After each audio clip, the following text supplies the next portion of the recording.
معزز سامعین و سامعات، السلام علیکم ورحمۃ اللہ وبرکاتہ۔ باب العلم انواریہ ایجوکیشنل سوسائٹی اور جامعہ انواریہ کے زیر اہتمام قرآن مجید کی تفسیر بنام تفسیر نعیمی کی ریکارڈنگ کا سلسلہ جاری ہے۔ انشاءاللہ آج کے درس میں ہم گزشتہ آیت کے ضمن میں خلاصہ تفسیر سے اپنے درس کا آغاز کریں گے۔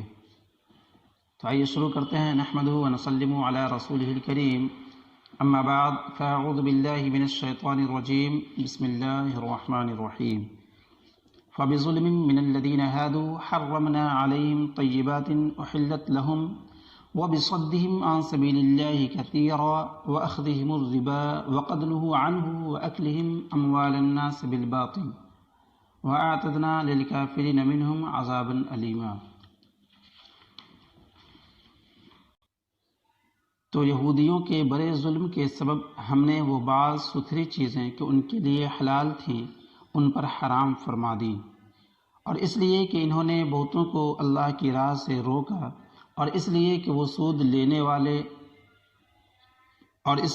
سود لیتے حالانکہ وہ اس سے منع کیے گئے تھے، اور لوگوں کا مال ناحق کھا جاتے، اور ان میں سے جو کافر ہوئے ہم نے ان کے لیے دردناک عذاب تیار کر رکھا ہے۔ اس آیت کریمہ کا تعلق پچھلی آیتوں سے اور تفسیر گزر چکی۔ انشاءاللہ آج ہم اپنے درس کا آغاز خلاصہ تفسیر سے کریں گے۔ خلاصہ تفسیر، اللہ تعالیٰ نے اس آیت کریمہ میں یہود کے 4 خصوصی جرموں کا ذکر فرمایا، یعنی خاص طور پر پراپرلی 4 جرموں کا جو کہ اہل یہود نے کیا تھا اس کا ذکر فرمایا ہے۔ دیکھیں، بڑا ظلم کرنا، اور بڑا ظلم سے مراد جیسا کہ بتایا جا چکا ہے، اور وہ یہ کہ اللہ تبارک و تعالیٰ کو ظاہر ظہور دیکھنے کا قول کرنا، بچھڑا پرستی کرنا، انبیاء کرام کو ناحق قتل کرنا وغیرہ۔ بڑا ظلم کرنا، لوگوں کو راہ ہدایت سے روکنا، سود لینا، لوگوں کے مال ناجائز طور پر کھانا، اور ان 4 جرموں پر 2 سزاؤں کا تذکرہ، یعنی ان کے جرم کے بیان کرنے کے بعد اب ان جرموں کے بدلے میں اللہ تبارک و تعالیٰ نے اس کے لیے سزا مقرر کی۔ تو 2 سزاؤں کا تذکرہ کیا جہاں، اسی کے تعلق صاحب مفسر کہہ رہے ہیں، اور ان 4 جرموں پر 2 سزاؤں کا تذکرہ کیا۔ ایک دنیاوی عذاب یعنی طیب و لذیذ، طیب یعنی صاف ستھری، پاک ستھری اور لذیذ چیزوں کا ان پر حرام فرما دینا۔ دوسرا اخروی یعنی دردناک عذاب جہنم کا ان کے لیے تیار ہونا۔ تو 4 ظلموں کا، 4 جرموں کا ذکر ہوا، ان کے 4 معاصی کا ذکر ہوا، اور اس کے عوض میں، اس کے بدلے میں 2 سزاؤں کا اللہ تبارک و تعالیٰ نے تذکرہ کیا، ذکر کیا، جس میں ایک دنیاوی عذاب ہے اور ایک اخروی عذاب۔ دنیاوی عذاب صاف ستھری اور پاک چیزوں، جو مزیدار چیزیں تھیں، اس کا حرام کر دیا گیا، اور دوسرا جو دردناک عذاب جو اخروی عذاب ہے۔ چنانچہ فرمایا گیا کہ اے محبوب صلی اللہ علیہ وسلم، یہود کے گزشتہ مذکورہ سخت ظلم کی وجہ سے، گزشتہ پیچھے مذکورہ جو ذکر ہوا سخت ظلم کی وجہ سے کہ انہوں نے توریت کے عہد توڑے، موسیٰ علیہ السلام، عہد معنی وعدہ، موسیٰ علیہ السلام سے چند معبود بنانے کا مطالبہ کیا۔ مطالبہ یعنی طلب کرنا، معبود یعنی خدا جس کو پوجا جائے، جس کی عبادت کی جائے۔ سخت ظلم کی وجہ سے کہ چند معبود بنانے کا مطالبہ کیا، حق تعالیٰ کا دیدار بے حجاب مانگا، دیدار یعنی دیکھنا، بے حجاب بغیر پردے کے، حق تعالیٰ کا دیدار بے حجاب مانگا وغیرہ، ہم نے ان پر بہت سی پاکیزہ ستھری چیزیں حرام فرما دی جن کا ذکر سورہ انعام شریف میں آ رہا ہے، جو کہ پہلے ان پر حلال تھیں، کچھ تو تورات شریف میں ہی حرام فرما دی اور کچھ بعد میں، اور بعد میں سے مراد دوسرے انبیاء کرام کے زمانے میں۔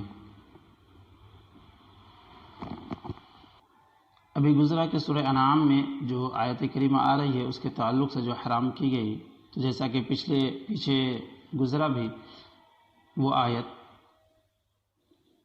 جو کہ یہ تھی وَعَلَى الَّذِينَ هَادُوا حَرَّمْنَا كُلَّ ذِي ظُفُرٍ وَمِنَ الْبَقَرِ وَالْغَنَمِ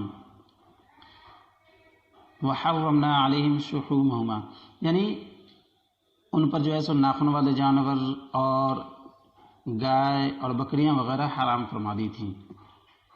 تو انشاءاللہ اس کی مفصل بحث سورہ انعام میں آئے گی۔ اب صاحب مفسر فرما رہے ہیں کہ ان پر جو دنیاوی عذاب آیا وہ کیوں آیا، تو دیکھیں ان پر یہ دنیاوی عذاب اس لیے آیا کہ وہ خود اللہ کی راہ، اللہ کے دین سے بہت کچھ رکتے تھے، جیسا کہ گزشتہ تفسیر میں بتایا گیا تھا کہ اگر یہ صد باب تفعیل سے مانیں گے تو یا تو باب تفعیل سے ہے جو کہ تو یا تو آہستہ آہستہ کا معنی مراد لیا جائے گا یا یہ کہ مبالغہ کا معنی مراد لیا جائے گا، نہیں، جیسا کہ یہ تفسیر حرمنا کے تعلق سے بیان کیا گیا تھا، یہاں صد یا تو روکنے کے معنی میں ہوگا یا رک جانے کے معنی میں، اسی حوالے سے بیان فرمایا جا رہا ہے کہ دونوں معنی آتے ہیں صد کے، اگر روکنا معنی مراد لیں گے تو کثیراً اس کا مفعول بھی ہوگا، اور اگر رک جانے کے معنی میں لیں گے تو کثیراً مفعول مطلق ہوگا۔ تب معنی کیا ہو جائے گا، جیسا کہ تفسیر میں مکمل طور پر تفصیل سے بحث کی گئی تھی، تو انہی دونوں روکنا اور رکنے کے معنی کو مد نظر رکھتے ہوئے یہاں پہ بیان کیا جا رہا ہے کہ ان پر یہ دنیاوی عذاب اس لیے آیا کہ وہ خود اللہ کی راہ، اللہ کے دین سے بہت کچھ رکتے تھے، یا بہت لوگوں کو اللہ کی راہ، نبیوں پر ایمان لانے سے روکتے تھے، کسی کو شبہات میں مبتلا کر کے، کسی کو روپیہ پیسہ کا لالچ دے کر، کسی کو اور ذریعوں سے، غرض کے بہت لوگوں کو بہت طریقوں سے روکتے تھے اور سود لیتے تھے، حالانکہ سود سے ان کو سخت منع کیا گیا تھا توریت کے نزول سے پہلے بھی اور خود توریت شریف میں بھی، مگر وہ اس ممانعت کی پرواہ نہیں کرتے تھے، یعنی اس ممانعت اور اس روک کی وہ کچھ بھی خیال نہیں کرتے تھے، بلکہ وہ اپنے حساب سے سود لیتے ہی تھے، اپنے حساب سے زندگی گزارتے تھے۔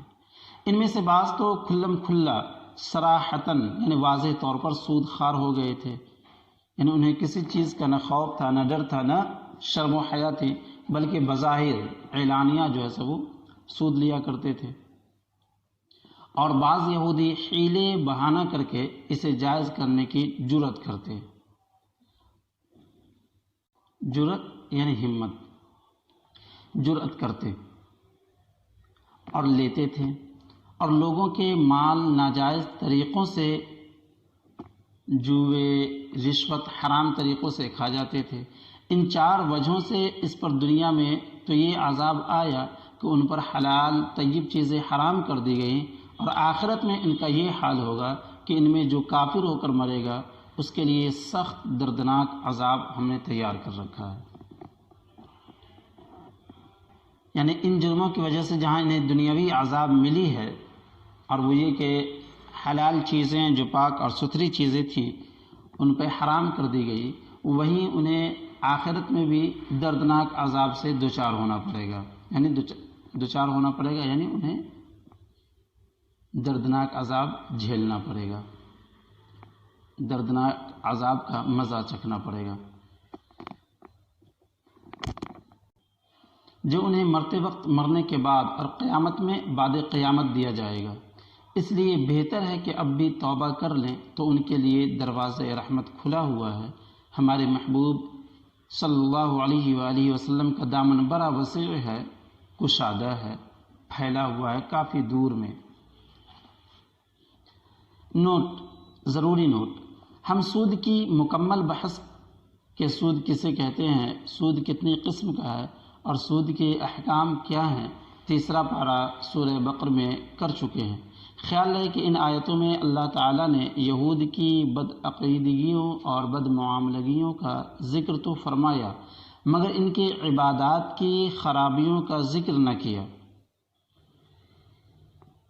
یہاں پہ صاحب مفسر ایک نقطے کی طرف اشارہ کرتے ہوئے یہ بتانا چاہ رہے ہیں کہ دیکھو یہاں پر اللہ تبارک و تعالیٰ نے اہل یہود کے معاملات اور عقیدے ان چیزوں کے تعلق سے تو ذکر فرمایا ان کی خرابیوں کا کہ وہ ان کا عقیدہ کتنا خراب تھا اور ان کے معاملات کیسے تھے، لیکن عبادات کا تذکرہ نہیں کیا۔ آخر کیوں نہیں کیا؟ اسی طرف اشارہ کرتے ہوئے بتانا چاہ رہے ہیں کہ مگر ان کے عبادات کی خرابیوں کا ذکر نہ کیا کیونکہ بمقابلے عبادات کے معاملات بہت اہم ہیں۔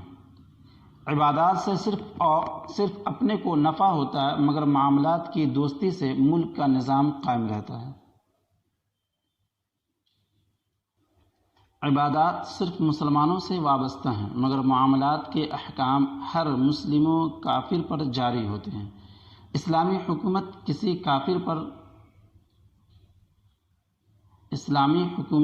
کسی کافر کو سود لینے، رشوت خوری، کم تولنے، مال میں ملاوٹ کر کے تجارت کرنے کی اجازت نہیں دیتی۔ اسی اہمیت کی بنا پر یہاں خصوصیت سے معاملات کا ذکر ہوا۔ خلاصہ یہ کہ اس نقطے کو بتانے کے لیے اس میں دو خاص بات ہے۔ ایک تو یہ کہ آخر معاملات کو عبادات کے مقابلے میں معاملات کیوں لایا، عبادات نہ بیان کر کے معاملات کا بیان کیوں کیا، تو یہ خاص دو بات اس میں اہم ہے۔ وہ یہ کہ عبادت سے زیادہ اہم معاملہ یعنی عبادات سے زیادہ اہم معاملات ہے۔ کیوں؟ تو دو وجہ۔ ایک تو یہ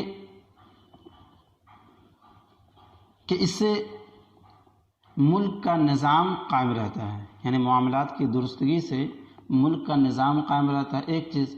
اور دوسری چیز یہ کہ عبادات جو ہے سو صرف اور صرف مسلموں کے لیے خاص ہے، ایمان والوں کے لیے خاص ہے، لیکن معاملات یہ مسلم، کافر، ذمی تمام کے ساتھ جو ہے سو یہ عام ہے۔ لہٰذا اسی اہمیت و خصوصیت کی بنا پر یہاں پر عبادات کا ذکر نہ کر کے معاملات کا ذکر فرمایا۔ یاد رکھو کہ مال حاصل ہونے کے چند ذریعے ہیں جن سے مال حلال ہوتا ہے، ان کے علاوہ حرام۔ یعنی یہاں پر صاحب مفسر ان حلال طریقوں کا، ان حلال ذرائع کا ذکر فرما رہے ہیں جن کے ذریعے سے مال جو حلال طریقے سے حاصل ہوتا ہے۔ باقی چیزیں ان کے علاوہ جو ہیں وہ ذرائع کیا ہیں؟ حرام کے ہیں۔ دیکھیں، وراثت، تجارت، اجارہ یعنی کرایہ، مزدوری، ملازمت، ہبہ یعنی تحفہ، خواہ ہدیہ ہو یا نذر یا عطیہ، یہ اسباب ہیں مال حلال کے۔ یعنی اوپر میں جتنے اقسام بیان کیے گئے، جتنے اسباب اور ذرائع بیان کیے گئے، ان چیزوں کے ذریعے سے حاصل ہونے والے مال یہ کیا ہے؟ حلال طریقے کہلائیں گے، اور اس کے علاوہ جو بھی طریقے ہیں وہ حرام ہوں گے۔ حلال طریقے کیا ہے؟ وراثت، یعنی اولاد کو اپنے والدین کے فوت ہونے کے بعد یا اپنے والدین کے مال میں سے جو حصہ ملتا ہے اسے وراثت کہتے ہیں، تو یہ مال حلال ہے۔ اسی طریقے سے تجارت، کوئی آدمی کسی چیز کا کاروبار کرتا ہے، کپڑے وغیرہ کا، تو اس کے ذریعے سے جو مال حاصل ہوتا ہے یہ حلال ہے۔ اجارہ، یعنی کوئی انسان ہے جو دکان و مکان کرائے پر لگاتا ہے، تو اس سے جو آمدنی حاصل ہوتی ہے، یعنی اس پیسے، یہ جو پیسہ ہوتا ہے کرائے کے طور پر، اجارے کے طور پر، تو یہ بھی کیا ہے؟ حلال ہے۔ اسی طریقے سے مزدوری، انسان جو محنت مزدوری کرتا ہے، کسی کے ہاں کمائی کرنے جاتا ہے، کسی کے باغ میں ہو یا کسی کے گھر میں ہو، تو یہ مزدوری یہ بھی کیا ہے؟ حلال ہے۔ اسی طریقے سے ملازمت یعنی نوکری وغیرہ، جاب وغیرہ، جیسے پرائیویٹ جاب ہو یا سرکاری جاب ہو، جس ذریعے جو بھی قسم کا ہو، تو یہ بھی کیا ہے؟ حلال کمائی ہے۔ اسی طریقے سے ہبہ یعنی بغیر معاوضہ کے کوئی انسان جو کسی کو کچھ عطا کر دیتا ہے، اسے ہبہ کہتے ہیں۔ ہبہ خواہ ہدیہ ہو یا نذر یا عطیہ۔ ہدیہ، نذر، عطیہ یہ قریب المعنی ہے۔ ہدیہ کے معنی تحفہ ہوتا ہے، نذر جو عام طور پر کوئی انسان کسی کو بطور خوشی، بطور عقیدت، بطور لگاؤ عطا کرتا ہے، جیسے مرید اپنے پیر کو۔ اور اسی طریقے سے جب کوئی محفل قائم کیا جاتا ہے تو اس میں جو مذہبی لوگوں کو دیا جاتا ہے تو یہ سب نذر کہلاتا ہے۔ اور اسی طریقے سے عطیہ یعنی بغیر کسی معاوضہ کے کوئی آدمی جو کسی کو عطا کر دیتا ہے۔ تو یہ تمام چیزیں یعنی ہبہ کے طور پر دی جانے والی چیزیں، نذر و نیاز، یہ سب کے سب کیا ہیں؟ مال حلال طریقے سے ہیں۔ یہ اسباب ہیں مال حلال کے۔ اس کے علاوہ سب حرام، یعنی ان جو بیان کردہ جو اسباب بیان کیے گئے ہیں، اقسام بیان کیے گئے ہیں، تو یہ تمام اقسام کیا ہے؟ حلال رزق کے ہیں۔ ان تمام مذکورہ تمام اقسام سے حاصل ہونے والے مال یہ حلال ہیں۔ اس کے علاوہ جو بھی ہیں وہ حرام ہیں۔ دیکھیں، پھر تجارت و اجارے میں تفصیل ہے۔ تجارت و اجارے میں تفصیل ہے کہ حلال تجارتوں کے ذریعے حاصل شدہ مال حلال ہے، حرام تجارات، حرام پیشوں کے ذریعے حاصل شدہ مال حرام ہے۔ یہ ایک کلمہ بالباطل ہزارہ مسائل کا سر چشمہ ہے۔ یعنی لفظ بالباطل کے ذریعے اللہ تبارک و تعالیٰ نے جو اس آیت کریمہ میں ارشاد فرمایا وَأَكْلِهِمْ أَمْوَالَ النَّاسِ بِالْبَاطِلِ، اور ان کا لوگوں کا مال کھانا غلط طریقے سے، باطل طریقے سے۔ تو لفظ باطل کہہ کر کے اللہ تبارک و تعالیٰ نے بہت سارے مسائل کو کہہ لیجیے کہ اس سے نکالا ہے، یعنی بالباطل بہت سارے مسائل کا مرکز ہے۔ اب کس طریقے سے ہے؟ تو جیسے حرام مال، تجارت میں حرام مال کیا مطلب کیا ہوگا کہ پھٹے پرانے کپڑے اچھے داموں میں نہ بیچے، عیبدار کپڑے کو صحیح قیمت میں نہ بیچے، اس کا جو مکمل ریٹ ہوتا ہے۔ اسی طریقے سے آدمی کو جھوٹ بول کر کے بیچنا وغیرہ، یہ سب کیا ہے؟ طریقے ہیں۔ فائدے، تو یہاں تک خلاصہ تفسیر ہوا۔ اب یہاں سے دیکھیں اس آیت کریمہ سے جو صاحب مفسر علیہ رحمہ کے نظر میں جو فائدے حاصل ہو رہے ہیں اس آیت سے، اس حوالے سے وہ بیان فرما رہے ہیں۔ دیکھیں اسی آیت کریمہ سے چند فائدے حاصل ہوئے۔ پہلا فائدہ، پچھلے زمانے میں عذاب الہی اس طرح بھی آتا تھا کہ ان پر شرعی احکام سخت کر دیے جاتے تھے۔ یعنی پچھلی امتوں میں عذاب الہی کا طریقہ ایک یہ بھی تھا کہ احکام میں سختی کرنا، شرعی احکام میں سختی کرنا۔ طیب و حلال چیزیں حرام کر دی جاتی تھیں، جیسا کہ پیچھے گزرا۔ ہمارے دین میں اس عذاب سے امان ہے، یعنی اس عذاب سے ہمیں حفاظت کی گئی ہے، ہمیں سکون دیا گیا ہے، محفوظ رکھا گیا ہے۔ دین محمدی بہت آسان ہے، جیسے حضور کی تشریف آوری سے، یعنی ان کے آنے سے اور دنیاوی عذاب آنا بند ہو گئے، یعنی اور دنیاوی عذاب آنا بند ہو گئے، جیسے آسمان سے پتھر برسنا، صورتیں مسخ ہونا، یعنی صورتوں کا بگڑنا، ایسے ہی یہ عذاب بھی بند ہو گیا۔ یعنی پیارے آقا صلی اللہ تعالیٰ علیہ وسلم کی رحمت سے، حضور صلی اللہ تعالیٰ علیہ وسلم کے توسل، آپ کے دین میں اس طرح کے عذابات سے ہم سبوں کو اللہ تبارک و تعالیٰ نے محفوظ فرمایا۔ اس کا یہ کرم ہے کہ ہم پیارے آقا صلی اللہ تعالیٰ علیہ وسلم کی امتی ہیں کہ ان تمام عذابات سے، یعنی اس طرح کے عذابات سے محفوظ ہو گئے کہ جہاں آسمانی عذاب محفوظ کر دیے گئے، وہیں حلال چیزوں کو حرام کرنے سے بھی بچا لیا گیا۔ دوسرا فائدہ، تمام حرام کمائیوں میں سود بدترین حرام ہے کہ رب تعالیٰ نے اس کا ذکر پہلے فرمایا، یعنی سود کا پہلے فرمانا گویا کہ تمام حرام کمائیوں میں سود عظیم حرام ہے، یعنی سب سے بدترین جو ہے یہ سود ہے، اس لیے کہ اللہ تبارک و تعالیٰ نے اسے پہلے ذکر فرمایا۔ تمام حرام کمائیوں میں سود بدترین حرام ہے کہ کیوں؟ اس لیے کہ رب تعالیٰ نے اس کا ذکر پہلے فرمایا، دوسری ناجائز آمدنیوں کا ذکر بعد میں۔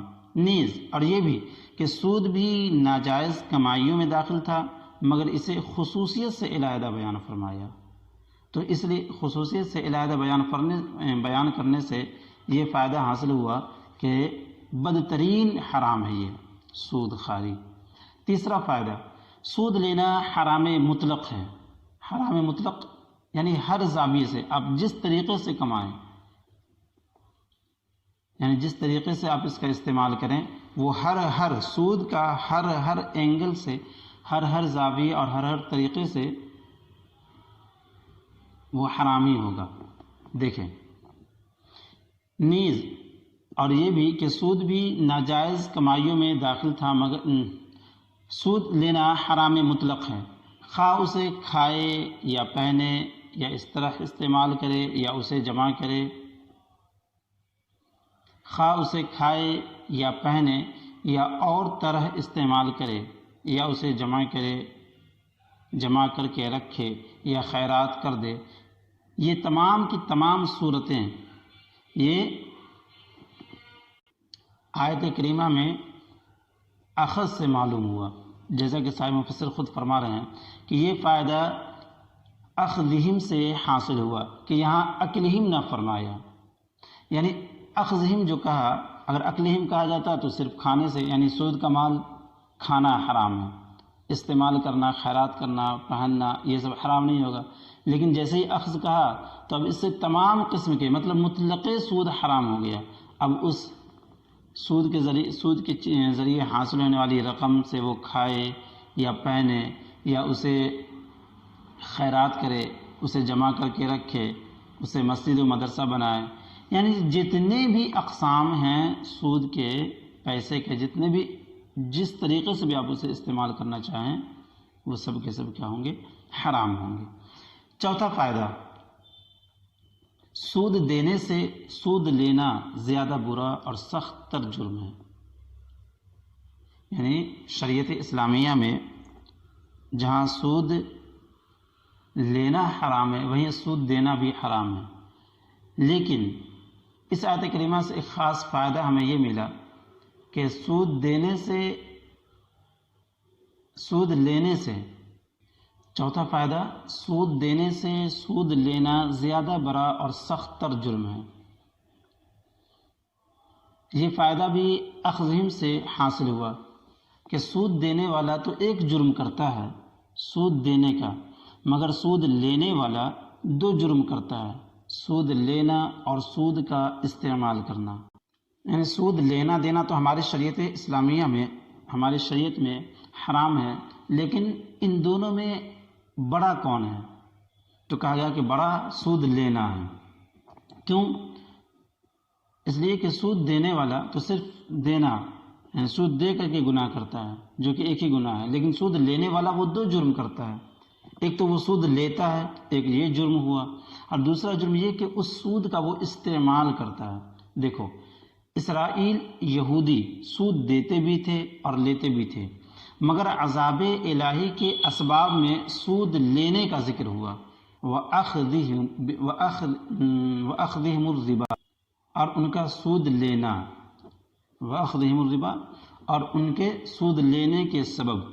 تو دیکھیے یہاں پر سود لینے کے تعلق سے فرمایا جا رہا ہے، یعنی ان یہودیوں کے حوالے سے کہا جا رہا ہے جو سود لے رہے تھے، جو سود دیتے تھے، ان کا تذکرہ نہیں ہوا۔ تو اس سے بھی پتہ چلتا ہے کہ سود دینے سے زیادہ اہم سود لینا ہے۔ کیوں؟ اس لیے کہ عذاب الہی کا سبب سود لینے والے کو قرار دیا گیا۔ پانچواں فائدہ، سود اسلام سے پہلے اور سود اسلام سے پہلے اور دینوں میں بھی حرام تھا، اس کی حرمت صرف اسلام ہی میں نہیں ہے بلکہ تمام دینوں میں بھی تھی۔ یہ فائدہ قد نوح سے حاصل ہوا۔ وہ اس طور پر کہ جیسے کہ یہ آیت کریمہ بتا رہی ہے کہ تحقیق کے انہیں اس سے روکا گیا تھا، یعنی اہل یہود کو اس سے پہلے بھی روک دیا گیا تھا، لیکن یہ لوگ باز نہیں آئے اور سود لے رہے ہیں۔ تو توریت کے نزول سے پہلے دوسرے انبیاء کرام یعنی بنی اسرائیل میں جو دیگر انبیاء کرام تھے ان کی شریعت میں یہ منع تھا، انہیں روک دیا گیا تھا، لیکن پھر بھی یہ لوگ باز نہیں آ رہے تھے۔ تو سود پہلے بھی منع تھا، اور یہ عبارت قد نہوا عنہ کے لانے سے ایک خاص بات یہ تھی کہ چونکہ اہل یہود وہ انکار کرتے تھے اس بات کا، وہ کہتے تھے کہ ہمارے پچھلی کتابوں میں سود کا ذکر تھا، یعنی کھانے کے۔ تو حضور صلی اللہ تعالیٰ علیہ وسلم انہیں کہتے تھے کہ اگر واقعتاً اگر ایسا ہی ہے تو تم دکھاؤ کہاں لکھا ہوا ہے، تو وہ لوگ دکھاتے نہیں تھے۔ تو اسی لیے کہا گیا قد نہوا کہ پہلی شریعت میں انہیں پہلے سے منع کیا گیا تھا لیکن وہ باز نہیں آتے تھے۔ تو یہ جو فائدہ حاصل ہوا کہ پہلے حرام تھا، یہ قد نہوا سے حاصل ہوا یہ فائدہ۔ چھٹا فائدہ، رشوت، جوا، چوری، ناچ گانے وغیرہ کے پیشے اسلام سے پہلے دوسرے دینوں میں بھی حرام تھے۔ رشوت، جوا، چوری، ناچ گانے وغیرہ، یعنی یہ اس طرح کے جو پیشے ہیں اسلام سے پہلے بھی حرام تھے، دوسرے دینوں میں بھی حرام تھے۔ اور یاد رہے ہماری شریعت ہی میں صرف حرام نہیں ہوئے، پہلے بھی حرام تھے، اور ان سے صاحب مفسر فرماتے ہیں اور ان سے حلال کیا ہوا مال حرام تھا۔ اب تصور کریں کہ آج کے زمانے میں جو لوگ رشوت لیتے ہوں یا جوا کھیل کے پیسہ کماتے ہوں، چوری وغیرہ کر کے یا ناچ گانے، اور خاص کر ناچ گانے میں ہم اہل ایمان کو توجہ دینی چاہیے کہ آج اسے ایک آرٹ تصور کیا جاتا ہے ناچ گانے کو۔ اچھا اور عمدہ گانا گاؤ گے تو زیادہ سے زیادہ کما سکتے ہو، اسی طرح اچھا اور پرفارمنس کرو گے ڈانس میں تو اچھا پیسہ دیا جائے گا۔ تو یاد رکھیں کہ اگر اپنی اولاد کو ناچ اور گانے سکھاتے ہیں اور اس سے اگر آپ پیسہ حاصل کرتے ہیں تو اس کا پیسہ حرام ہوگا، اور اس کا پیسہ جب حرام ہوگا تو حرام پیسہ آپ جس چیز میں لگائیں وہ غلط ہی ہوگا، صحیح نہیں ہوگا۔ تو کوشش کریں کہ اس طرح جو بھی حرام کمائی کے جو ذرائع ہیں جیسے رشوت لینا، جوا کھیل کے پیسہ کمانا، چوری کر کے، ناچ گانے وغیرہ کر کے، تو ان پیسوں سے بچنے، ان تمام ذرائع سے بچیں کہ اس کا پیسہ آپ اچھی چیزوں میں استعمال نہیں کر سکتے۔ دیکھیں چھٹا فائدہ کیا ہے، رشوت، جوا، چوری، ناچ گانے وغیرہ کے پیشے اسلام سے پہلے دوسرے دینوں میں بھی حرام تھے اور ان سے حاصل کیا ہوا مال حرام تھا۔ اسلام میں بھی یہ سب کچھ حرام ہے۔ اس کی تفصیل تیسرے پارے میں گزر چکی ہے۔ یہ سب باطل میں داخل ہے، چونکہ اللہ نے فرمایا نا وَأَكْلِهِمْ أَمْوَالَ النَّاسِ بِالْبَاطِلِ، یعنی جو بھی چیزیں، اس آیت کریمہ سے یہ اشارہ ملا کہ جو بھی چیزیں غلط طریقے سے، جو بھی مال حرام طریقے سے، غلط طریقے سے حاصل ہوگا وہ سب کے سب کیا ہیں، حرام میں شمار ہوں گے۔ لہٰذا پہلے کے دینوں میں ناچ گانے وغیرہ، رشوت، جوا، چوری وغیرہ جس طریقے سے حرام تھے، ہمارے دنوں میں بھی حرام ہے، منع ہے۔ اور جب جو چیزیں حرام ہوتی ہیں وہ باطل ہوتی ہیں، اس سے حاصل ہونے والی چیز باطل، لہٰذا اس سے کمایا ہوا پیسہ بھی کیا ہے، باطل ہوگا، بیکار اور غلط ہوگا، حرام ہوگا۔ ساتواں فائدہ، سود یا ناجائز و حرام کمائیوں سے حاصل کیا ہوا مال اس کمانے والے کی ملک نہیں بنتا، یعنی مالک نہیں ہوتا۔ یعنی سود کے ذریعے سے یا ناجائز طریقے سے جو کمائی گئی رقم ہے تو اس رقم اور اس مال کا وہ انسان جو سود کے ذریعے سے حاصل کرنے والا جو ہے وہ انسان ان مالوں کا یا ان رقموں کا مالک ہی نہیں ہوتا۔ اور جب وہ مالک نہیں ہوگا تو گویا کہ اس نے جو خرچ کیا ہے وہ غلط طریقے سے خرچ کیا ہے۔ تو اس سے یہ بتانا چاہ رہے ہیں صاحب مفسر علیہ الرحمہ آگے چل کر کے کہ حرام یعنی سود کے ذریعے سے یا ناجائز طریقے سے جو مال حاصل کیا ہے تو اس مال کا مالک حقیقت میں وہی شخص ہے جو پہلے سے اس مال کا مالک تھا۔ دیکھیں، سود یا ناجائز و حرام کمائیوں سے حاصل کیا ہوا مال اس کمانے والے کی ملک نہیں، یعنی اس کمانے والے کی ملک یعنی مالک ہونا، اس کمانے والے کی ملک نہیں بنتا، بلکہ وہ مال اصل مالکوں کا ہی رہتا ہے۔ یہ فائدہ اموال الناس فرمانے سے حاصل ہوا کہ رب تعالیٰ نے ان مالوں کو لوگوں کا مال فرمایا، خود کمانے والے کا مال نہ فرمایا۔ غور طلب بات ہے، دیکھیں اللہ نے فرمایا وَأَكْلِهِمْ أَمْوَالَ النَّاسِ بِالْبَاطِلِ، اور ان کا لوگوں کے مال کھانا، تو لوگوں کا جو مال یہ لوگ کھائے یعنی حاصل کیے ناجائز طریقے سے، خواہ وہ رشوت کے ذریعے ہو چاہے جس ذریعے سے ہو، تو یہاں پر اللہ نے فرمایا لوگوں کا مال، تو پتہ چلا کہ یہ مال کا مالک یہ ابھی بھی یہ نہیں ہے بلکہ اصل مالک ہی ہے، اور وہ کون ہے؟ جو اس کا وہ مال رہا ہوگا۔ تو گویا کہ اموال الناس فرما کر کے اللہ تبارک و تعالیٰ نے بہت سارے مسائل کی راہ ہموار کر دیے۔ دیکھیں یہ فائدہ کون سا فائدہ؟ یہی کہ رشوت اور ناجائز طریقوں سے کمایا ہوا مال، کمائی ہوئی رقم وہ اصلی مالک کا ہوتا ہے، اس مالک کا نہیں ہوتا، یعنی اس کمانے والے کا نہیں ہوتا، یہ کمانے والے کی ملکیت میں نہیں ہوتی۔ یہ فائدہ اموال الناس فرمانے سے حاصل ہوا کہ رب تعالیٰ نے ان مالوں کو لوگوں کا مال فرمایا، خود کمانے والے کا مال نہ فرمایا۔ اس سے بہت سے مسائل حاصل ہوں گے، حتیٰ کہ بہت سارے مسائل حاصل ہوں گے، یہاں تک کہ ان مالوں میں میراث بھی جاری نہ ہوگی اگر وارثوں کو اس حرام مال کی خبر ہو اور مالکوں کو پتہ ہو تو انہیں واپس کر دیں کہ یہ اموال الناس ہیں۔ یعنی بہت سارے مسائل حاصل جو ہوں گے، تو اس سے یہ اشارہ کرنا چاہ رہے ہیں کہ رشوت اور ناجائز طریقے سے جو پیسہ حاصل کیا جاتا ہے اور یہ پیسہ حاصل ہونے کے بعد جہاں جہاں چلا جاتا ہے تو ان تمام لوگوں کے پاس جو مال آئے تو ان مال پر اصلی حقدار تو وہی اصل مالک ہے، وہ چاہے تو مقدمہ دائر کر کے وہ ان مالوں پر قابض ہو سکتا ہے اور واپس ان لوگوں سے لے سکتا ہے۔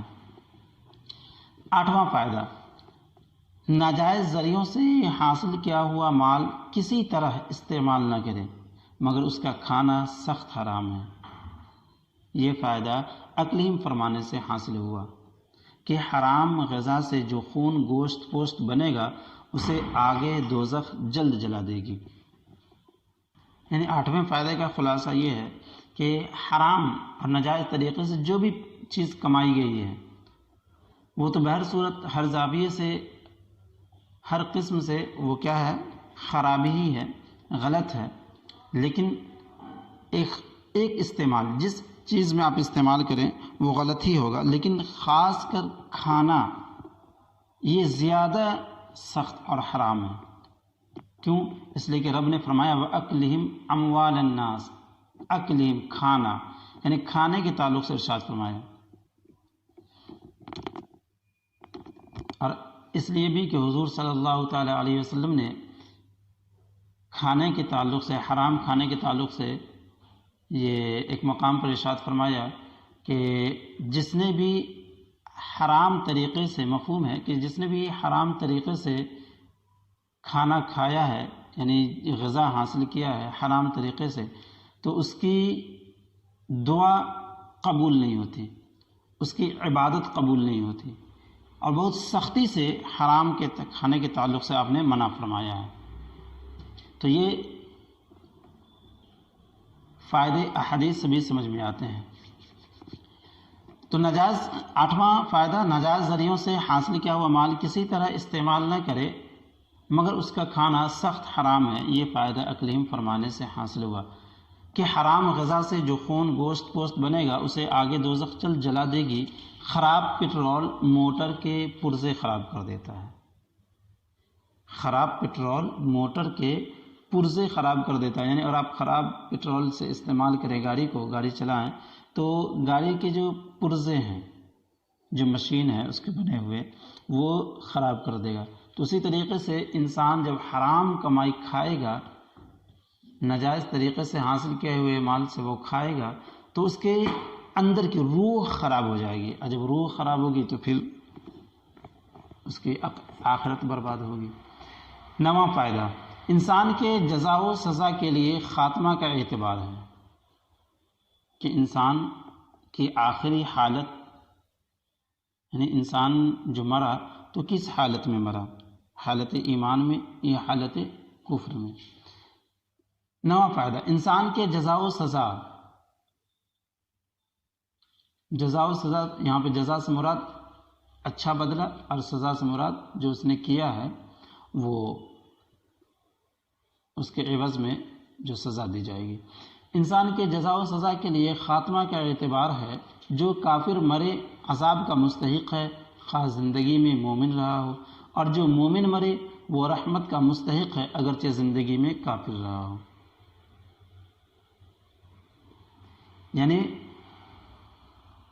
صاحب مفسر یہاں سے اس فائدے میں یہ بتانا چاہ رہے ہیں کہ پوری زندگی، ایک انسان ہے جو پوری زندگی حالت ایمان میں رہا، عبادات کی، روزے رکھے، نمازیں پڑھی، صدقہ و خیرات کیے، اپنے والدین، بھائی بہن، پڑوسی، سب کے حقوق، سب سے محبت، یعنی تمام اعمال و افعال ادا کیے، تمام شریعت کے پابند رہا، اللہ تبارک و تعالیٰ پر ایمان رکھا، اپنے رسولوں پر ایمان رکھا، لیکن آخری وقت میں وہ کفر اختیار کر لیا، یعنی کافر ہو گیا، اور اس حالت میں پھر اس کا خاتمہ ہوا، تو صاحب مفسر کہتے ہیں کہ اس کا پوری زندگی اچھے کام کرنا عبث، بیکار، لغو ہو جائے گا، اور اسے جو آخرت میں اس کا جو حساب ہوگا تو کفر والا حساب ہوگا، یعنی اسے جہنم میں ڈالا جائے گا۔ اور ایک وہ انسان جو پوری زندگی کفر کی حالت میں رہا، اللہ تبارک و تعالیٰ کا انکار کیا، اپنے نبی کا انکار کیا، تمام غلط کاری کیے، اگرچہ کیے یا نہ کیے، مطلب جو بھی کچھ کیا وہ اسلام کے تعلق سے کوئی بھی عمل نہ کیا، اچھے کام نہ کیے، یعنی کفر کی حالت میں مرا، تو ایسے انسان اگر مرنے کی حالت میں اگر وہ انسان ایمان لے آتا ہے تو وہ مومن کہلائے گا اور اسے جنت عطا ہوگا۔ یہی بتا رہے ہیں کہ انسان کے جزا و سزا کے لیے خاتمہ کا اعتبار ہے، جو کافر مرے عذاب کا مستحق ہے، خواہ زندگی میں مومن رہا ہو، اور جو مومن مرے وہ رحمت کا مستحق ہے، اگرچہ زندگی میں کافر رہا ہو، جیسا للکافرین کی تفسیر سے معلوم ہوا۔ یہ فائدہ جو حاصل ہوا کس سے؟ کافرین، للکافرین کی تفسیر سے، جیسا کہ تفسیر میں گزر چکا۔ 10واں فائدہ، اگرچہ گنہگار مسلمانوں کو بھی عذاب ہو سکتا ہے، مگر عذاب علیم صرف کافر مرنے والوں کے لیے ہے، جیسا کہ للکافرین کے مقدم کرنے سے معلوم ہوا۔ یعنی للکافرین کے مقدم کرنے سے، مقدم یعنی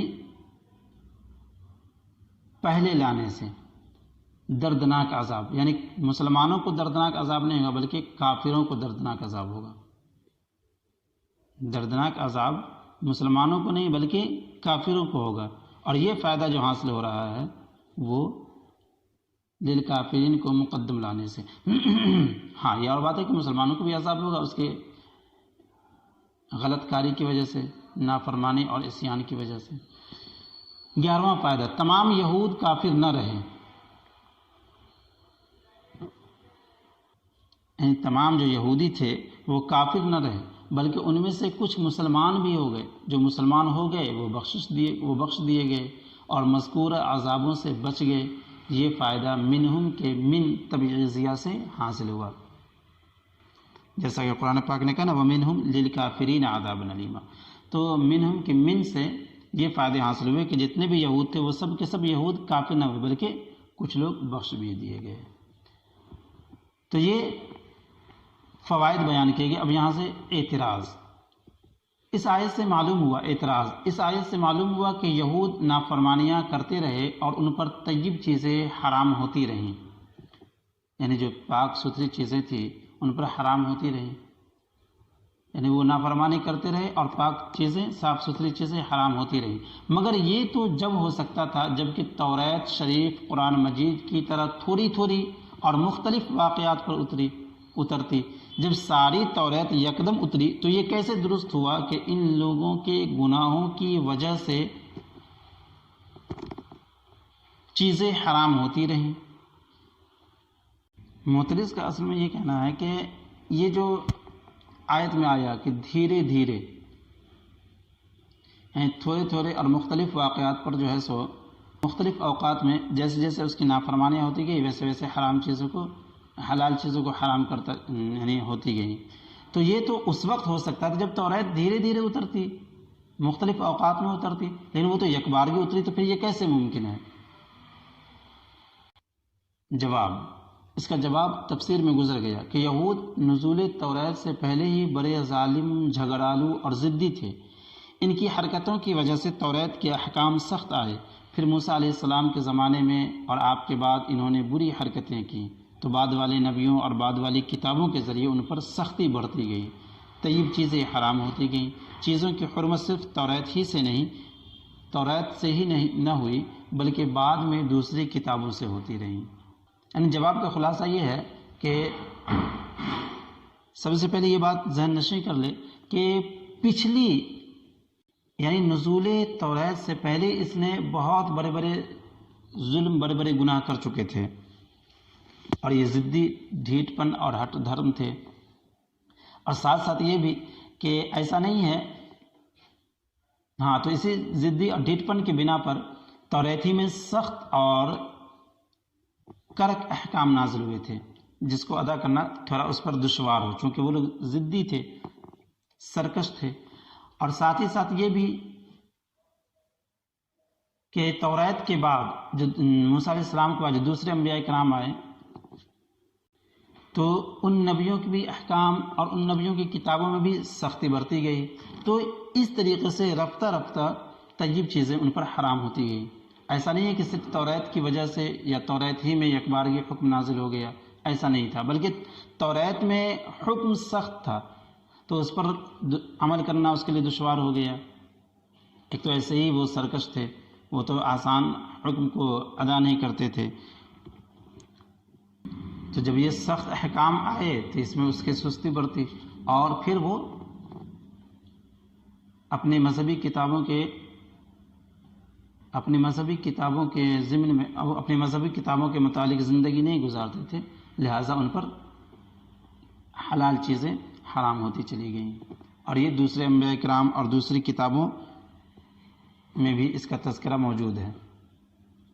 دوسرا اعتراض، حلال چیزوں کو حرام کر دینا تو کوئی عذاب نہیں، عذاب وہ ہے جو تکلیف دے۔ یعنی معترض کہنا چاہ رہے ہیں کہ حلال چیز کو حرام کر دینا یہ کوئی عذاب ہے، کوئی عذاب نہیں۔ عذاب تو وہ ہے جو جس سے تکلیف پہنچے۔ چند چیزیں نہ کھانے میں کیا تکلیف ہوگی؟ دوسرا اعتراض کیا ہے کہ حلال چیزوں کو حرام کر دینا تو کوئی عذاب نہیں، عذاب وہ ہے جو تکلیف دے۔ چند چیزیں نہ کھانے میں کیا تکلیف ہوگی؟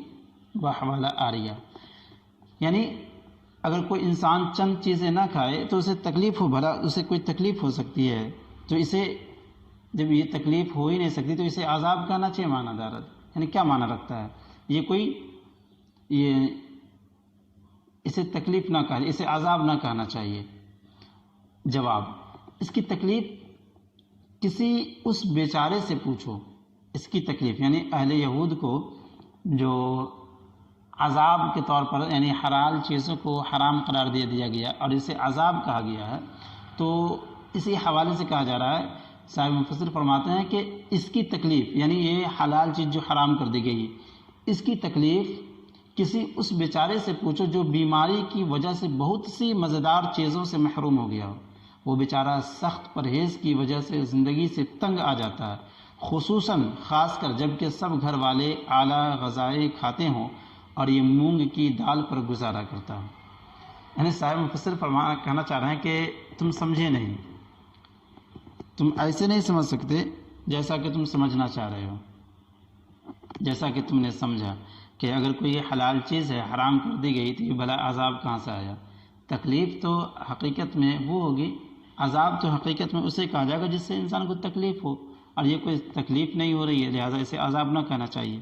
تو صاحب مفسر نے اسے ایک تمثیل سے سمجھا اور کہا کہ تم اس شخص سے جا کر پوچھو تکلیف، یعنی حلال چیزوں کو حرام، یعنی اگر کوئی بیمار ہے اور اسے ڈاکٹر نے کچھ پرہیز بتا دیا کہ تمہیں یہ چیزیں نہ کھانی ہے، تو تم اس سے پوچھو کہ اسے تکلیف ہو رہی ہے کہ نہیں، جو چیزوں سے روکا گیا اس چیز کو نہ کھا کر کے اسے تکلیف ہو رہی کہ نہیں۔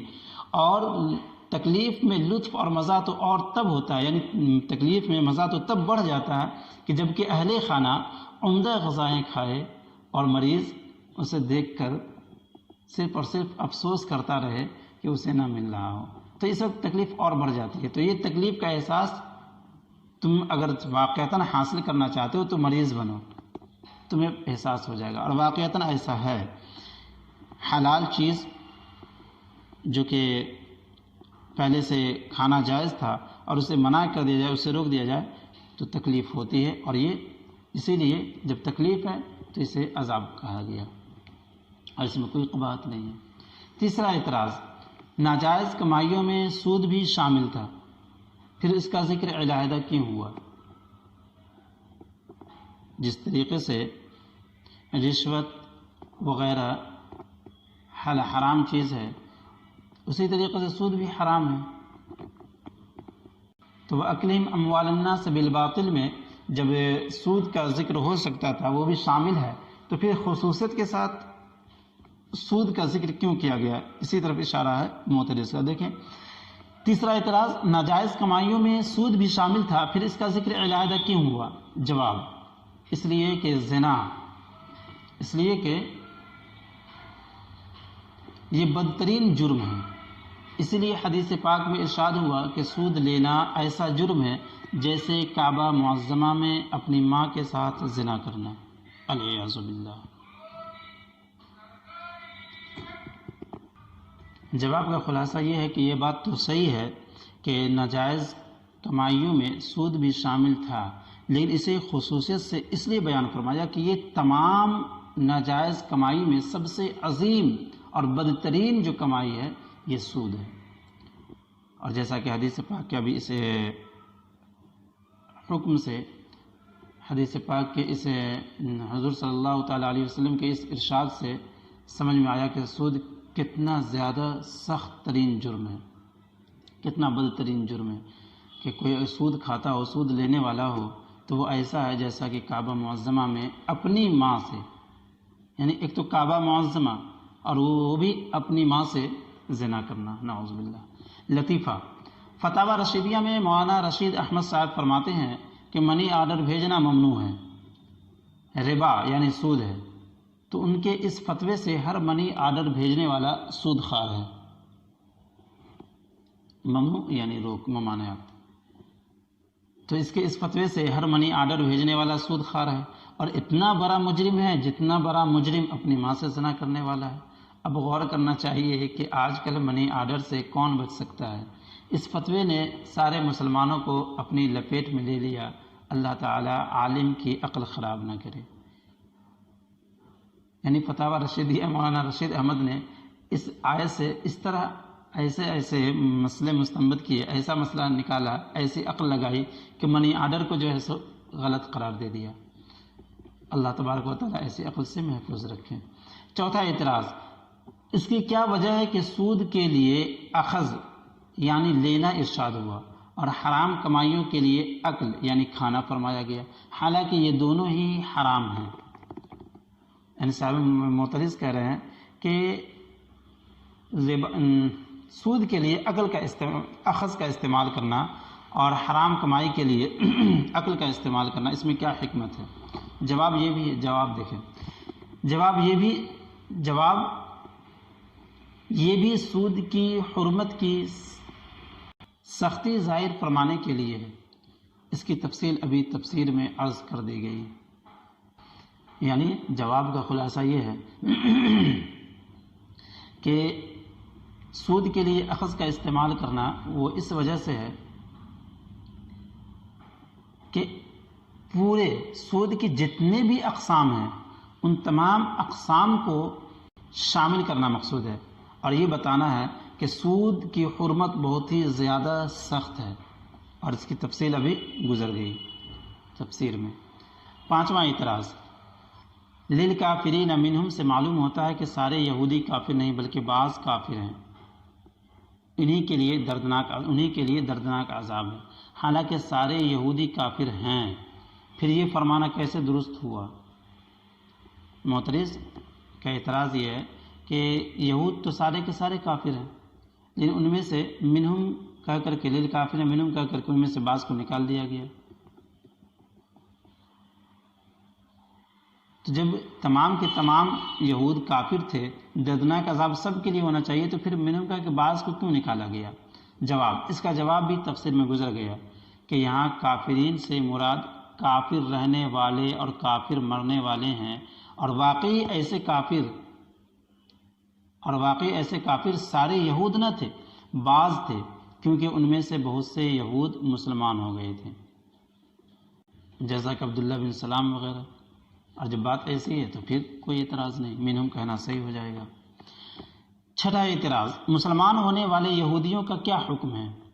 مسلمان ہونے والے یہودیوں کا کیا حکم ہے؟ انہوں نے زمانہ کفر میں جو سود لیا، ناجائز ذریعوں سے مال کھائے، کیا اسلام لانے کی برکت سے وہ بھی معاف ہو گئے؟ اگر معاف ہو گئے تو اس سے لوگ گناہوں اور حقوق مار لینے پر دلیر ہو جائیں گے، اگر معاف نہ ہوئے تو للکافرین منہم کا کیا مطلب؟ صاحب معترض کا کہ اعتراض کا خلاصہ یہ ہے، ان کا کہنا ہے کہ اگر کوئی کافر یہودی جو ایمان لے آتا ہے تو ایمان لانے کی برکت سے اس کے گناہ معاف ہو جاتے ہیں، تو اب زمانہ کفر میں، حالت کفر میں جو اس نے سود لیا، ناجائز طریقے سے مال حاصل کیا، تو ان چیزوں کی وجہ سے یعنی یہ چیزیں بھی اس کے یہ سب گناہ بھی اس کے معاف ہو جاتے ہیں۔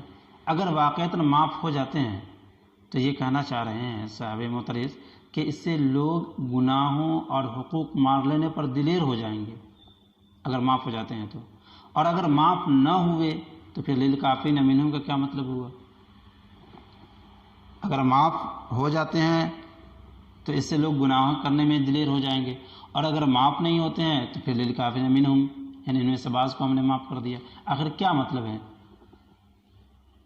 یعنی وَأَعْتَدْنَا لِلْكَافِرِينَ مِنْهُمْ عَذَابًا أَلِيمًا، ان میں سے بعض کو میں نے سزا سنایا اور بعض کو چھوڑ دیا، تو گویا کہ بعض کو معاف کر دیا گیا، تو پھر آخر کیا مطلب مراد ہوگا؟ یعنی یہ بات سمجھ میں نہیں آ رہی ہے کہ اسے معاف کر دیا جائے گا یا معاف نہیں کیا جائے گا۔ اگر معاف کیا جائے گا تو لوگ گناہ میں کرنے میں دلیر ہو جائیں گے، اور اگر معاف نہیں کیا گیا تو پھر للکافرین منہم کہنے کا کیا مطلب؟ جواب، ان جیسے جرموں کا حکم یہ ہے کہ اسلام کی برکت سے ان کے گناہ تو معاف ہو گئے مگر حق عہد باقی رہے، وہ ادا کرنے ہوں گے۔ حق عہد سے مراد یہ ہے کہ اگر وہ حالت کفر میں جب وہ مال چوری کیا تو اسے چوری اسلام لانے کے بعد بھی چوری کا مال لوٹانا ہوگا۔ اسی طریقے سے اگر اس نے کسی کا ہاتھ کاٹا ہو، کسی کا پاؤں کاٹا ہو یا کوئی تکلیف دیا ہو تو اسے اسلام لانے کے بعد بھی قصاص لیا جائے گا، یہ حق عہد ہے، یعنی مگر حق عہد باقی رہے گا، وہ ادا کرنے ہوں گے۔ اگر کوئی شخص زمانہ کفر میں قتل یا چوری کرے پھر مسلمان ہو جاوے تو اسلام کی برکت سے ان کاموں کے گناہ معاف ہو گئے مگر حق عہد کی وجہ سے قصاص اور ہاتھ کٹنا ضروری ہوگا۔ گناہ اور حق میں فرق ہے۔ ویسے یہاں پر حق عہد سے اگر حق عبد ہوتا تو زیادہ اچھا ہوتا، یعنی بندوں کا حق ہے نا، چونکہ ایک حق اللہ کا حق ہوتا ہے، ایک حق بندے کا حق ہوتا ہے۔ تو توبہ کرنے سے جب انسان توبہ کرتا ہے وہ یعنی گناہ اگر حق اللہ ہو تو توبہ کرنے سے معاف ہو جاتا ہے، لیکن اگر ایسا گناہ جو حق عہد کے ساتھ حق اللہ کے ساتھ حق العباد بھی ہو تو صرف توبہ کرنے سے معاف نہیں ہوتا ہے، بلکہ وہ گناہ جو بندے شامل تھے تو ان بندوں سے بھی اسے معافی مانگنا ہوگا۔ تو یہاں پر جو یہ کہا گیا کہ اسلام لانے سے اسے گناہ معاف ہو جاتے ہیں مگر حق عہد باقی رہے، تو حق عہد یہاں پر حق عبد ہونا چاہیے۔ جیسے کہ اگر اس نے کسی بندے کے ساتھ ظلم و زیادتی کی تھی حالت کفر میں اور ایمان لے آیا، تو اگر وہ ظلم و زیادتی کیسی ہے، اگر وہ ظلم و زیادتی اگر قتل کی وجہ سے ہے یا چوری کی وجہ سے ہے یا اس کے مال کو غصب کرنے کی وجہ سے ہے، تو ایمان لانے کے بعد بھی اس سے قصاص لیا جائے گا، چونکہ یہ بندے کا حق عہد یعنی حق عبد یعنی بندے کا حق ہے کہ وہ بدلے میں اس کے بھی ہاتھ کاٹا جائے اور جو مال لیا ہے وہ مال لوٹایا جائے۔ اسی حوالے سے کہنا چاہ رہے ہیں کہ جواب یہ ہے کہ ان جیسے اگر ہم حق عبد مانتے ہیں تو اب حق عبد کے ساتھ عبارت یہ ہوگی، ان جیسے جرموں کا حکم یہ ہے کہ اسلام کی برکت سے ان کے گناہ تو معاف ہو گئے، یعنی وہ اسلام لایا تو چوری کرنا اسلام میں منع تھا، چوری کرنا اسلام میں منع ہے۔ اسی طریقے سے مال میں کسی کو تکلیف دینا یہ بھی منع ہے، اور ہاتھ کاٹا کسی کا یا پاؤں کاٹا، تو یہ جو گناہ ہوا ہے تو شریعت یہ گناہ معاف کر دیتی ہے اسلام لانے سے، ہے نا۔ اسی طرح ان جیسے جرموں کا حکم یہ ہے کہ اسلام کی برکت سے ان کے گناہ تو معاف ہو گئے مگر حق عبد باقی رہے، یعنی جس کے ساتھ اس نے گناہ کیے ہیں، جس بندے کے ساتھ وہ حق ابھی باقی ہے، وہ ادا کرنے ہوں گے۔ اگر کوئی شخص زمانے کفر میں قتل یا چوری کرے پھر مسلمان ہو جاوے تو اسلام کی برکت سے ان کاموں کے گناہ معاف ہو گئے مگر حق عبد کی وجہ سے قصاص اور ہاتھ کا کٹنا ضرور ہوگا، یعنی بندے کا جو حق ہے اس حق کی وجہ سے قصاص اور ہاتھ کا کٹنا ضرور ہوگا۔ گناہ اور حق میں فرق ہے، یعنی گناہ اور ہے اور حق اور ہے۔ تفسیر صوفیانہ، اس آیت کریمہ میں اللہ تعالیٰ نے یہود کے گناہوں بدکاریوں کی دو سزائیں بیان فرمائیں، ایک دنیاوی سزا یعنی حلال و طیب چیزوں کا حرام فرما دینا، دوسری سزا اخروی یعنی دردناک عذاب۔ یہود کے لیے ارشاد ہوا حرمنا علیہم طیبات، اور ہم گناہگاروں کے لیے فرمایا وَيَجْعَلَ لَهُمُ الطَّيِّبَاتِ، یہ ہم گنہگاروں کے لیے ہے۔ اللہ تبارک و تعالیٰ نے انعام کے طور پر فرمایا وَيَجْعَلَ لَهُمُ الطَّيِّبَاتِ، کافروں کے لیے یہودوں کے لیے حرمنا علیہم طیبات، یعنی وہاں پاکیزہ چیزوں کو حرام قرار دیا جا رہا ہے اور یہاں ہمارے لیے حلال چیزوں کو پیش کیا جا رہا ہے۔ اور فرمایا کلوا مما رزقکم اللہ حلالا طیبا، ساتھ میں یہ فرمایا کہ کلوا مما رزقکم اللہ حلالا طیبا، یعنی اللہ تبارک و تعالیٰ کی دی ہوئی رزق میں سے پاکیزہ چیز کھاؤ، یعنی رب تعالیٰ نے ہم کو اس حرمت کی سزا سے محفوظ رکھا، اس کرم نوازی سے امید بندھی کہ انشاءاللہ رب تعالیٰ ہم کو آخرت کے دردناک عذاب سے بچائے گا، کیونکہ رب تعالیٰ نے ان دونوں عذابوں کو اس آیت میں جمع فرمایا ہے۔ صوفیہ کرام فرماتے ہیں کہ ممنوعات کا ارتکاب تحریم مباحات کا موجب ہے۔ صوفیہ کرام فرماتے ہیں کہ ممنوعات کا ارتکاب یعنی کرنا، ممنوعات یعنی ممنوع چیز جو روکی ہوئی چیزیں ہیں اس کا ارتکاب یعنی اسے کرنا، جو جن چیزوں سے منع کر دیا گیا روک دیا گیا ہے اس کا کرنا کیا ہوگا، تحریم مباحات کا موجب ہے، یعنی جو مباح چیزیں ہیں اس کی حرمت کی وجہ بنتی ہے۔ جن چیزوں سے روکا گیا ہو تو اس سے رکنا چاہیے، اگر آپ اس سے نہیں رکتے ہیں بلکہ کرتے ہیں ممنوع چیز کو بھی، روکی ہوئی چیز سے بھی اگر آپ اس کو ادا کرتے ہوں اس کا ارتکاب کرتے ہو تو یہ جو مباح چیز ہے وہ حرمت کا سبب بنے گا۔ اور مباحات میں زیادتی و اسراف محرومی مناجات کا باعث ہے، اور مباحات میں زیادتی یعنی جو مباح چیز ہے، مباح کہتے ہیں ایسی چیز کو جس کے کرنے نہ کرنے سے ثواب و عذاب نہ ہو، یعنی نہ گناہ ہو اور نہ ثواب ملے، تو ایسے عمل میں اور مباحات میں زیادتی و اسراف یعنی جو مباح چیز ہے جیسے عمدہ کھانا یہ مباح ہے، تو اس میں زیادتی اور اسراف یہ کیا ہے؟ محرومی مناجات کا باعث ہے، یعنی اللہ تبارک و تعالیٰ کی توجہ سے محرومی کا سبب بنتا ہے۔ تو پتہ چلا صوفیہ کرام کے اس قول سے کہ جو ممنوع چیزیں ہیں جس سے منع کر دیا گیا ہو آپ اس سے بچیں، اگر آپ ایسا کرتے ہیں تو جو مباح چیز ہے وہ سبب بنے گا حرام ہونے کا، اور اگر مباح میں زیادتی کرتے ہوں، اسراف کرتے ہوں، اسراف کرتے ہیں فضول خرچی کو، اگر یہ کرتے ہوں یعنی زیادتی کرتے ہوں مباح چیزوں میں، تو پھر یہ اللہ تبارک و تعالیٰ کی توجہ اور اس کی رحمت سے محرومی کا یہ باعث ہوگا۔ ہر مباح، آگے مفسر الرحمہ کہتے ہیں کہ ہر مباح کھا لینا جو نفس چاہے وہ کام کر لینا برا ہے، ہر مباح کھا لینا جو نفس چاہے وہ کام کر لینا برا ہے، بلکہ کبھی نفس کو مارنا بھی چاہیے تاکہ نفس ہم پر غالب نہ آوے۔ شیخ سعدی نے کیا خوب فرمایا، مرد در پہ ہر چہ دل خواہدت کہ تمکین تن نور جاں کاہدت، یعنی جو شخص ہر چیز بغیر تحقیق کے کھا لے وہ کتے سے بدتر ہے کہ کتا جو کچھ کھاتا ہے دیکھ کر سن کر کھاتا ہے، اور یہ نادان بغیر دیکھے سنگے ہی کھا لیتا ہے۔ تو خلاصہ کلام یہ ہوا تفسیر صوفیانہ سے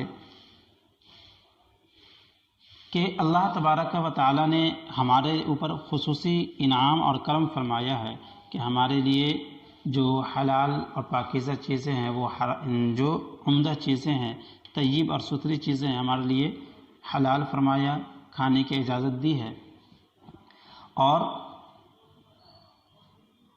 اس طرح جس طرح کہ بنی اسرائیل کے ساتھ سختی ہوئی ایسا ہمارے ساتھ نہیں ہوا۔ دوسری بات یہ انہوں نے فرمایا کہ ہاں یاد رہے کہ جو چیزیں اللہ تبارک و تعالیٰ نے جس سے منع کر دیا ہے اس سے بچے رہو، وگرنہ یہ مباح چیزوں کے بھی حرمت کا سبب بنے گا۔ اور ساتھ ساتھ انہوں نے یہ بھی آگے بڑھ کر کے کہا کہ جو مباح چیز ہے اس میں زیادتی بھی نہ کرو، فضول خرچی نہ کرو، کہ ایسا نہ ہو کہ اللہ کی توجہ اور اس کی رحمت سے محرومی کا سبب ہو جائے۔ کبھی کبھی تم اپنے اندر جو مباح چیز ہے اس سے نفس کی خواہش کی بنا پر استعمال نہ کرو، بلکہ نفس کو مارنے کے لیے، نفس پہ غلبہ حاصل کرنے کے لیے کبھی کبھی اسے چھوڑ دیا کرو، کہ جو شخص ہر چیز بغیر تحقیق کے کھا لے وہ کتے سے بدتر ہے کہ کتا جو کچھ کھاتا ہے دیکھ کر سن کر کھاتا ہے۔ اصل میں یہ کہنا چاہ رہے ہیں کہ جو بھی چیز تمہیں مباح چیز ہے تو ایسا نہیں کہ اسے ملے اور کھا لو، بلکہ تحقیق کرو، اس کی چھان بین کرو، اور کوشش یہ کرو کہ نفس کی وجہ سے صرف اور صرف ہر مباح چیز کا استعمال نہ کرو، بلکہ یہ چیز تو کتے کا ہے، یہ صفت تو کتے کی ہے کہ کتے کو جو ملتا ہے وہ کھا لیتا ہے۔ تم انسان ہو تو چیز کو پاک چیز کھاؤ اور پرکھ کر کھاؤ، اور مباح چیزوں میں بھی حد سے تجاوز نہ کرو۔ یہاں تک سورہ نساء کی 160ویں آیت کا بیان ہوا۔ انشاءاللہ اگلے درس سے سورہ نساء کی آیت نمبر 162، ابھی جو درس گزرا اس میں جو تفسیر جس آیتوں کی تفسیر وغیرہ ہوئی وہ 160 اور 161 آیتیں تھیں، 160 اور 161ویں آیتیں تھیں۔ انشاءاللہ اگلی نشست میں سورہ نساء کی 162ویں آیت سے درس کا آغاز ہوگا۔ آج ہم اپنے درس کا اختتام یہیں پہ کرتے ہیں۔ وآخر دعوانا ان الحمد للہ رب العالمین۔ السلام علیکم ورحمۃ اللہ وبرکاتہ۔ استغفر اللہ ربی من کل ذنب واتوب الیہ واقول لا الہ الا اللہ محمد رسول اللہ۔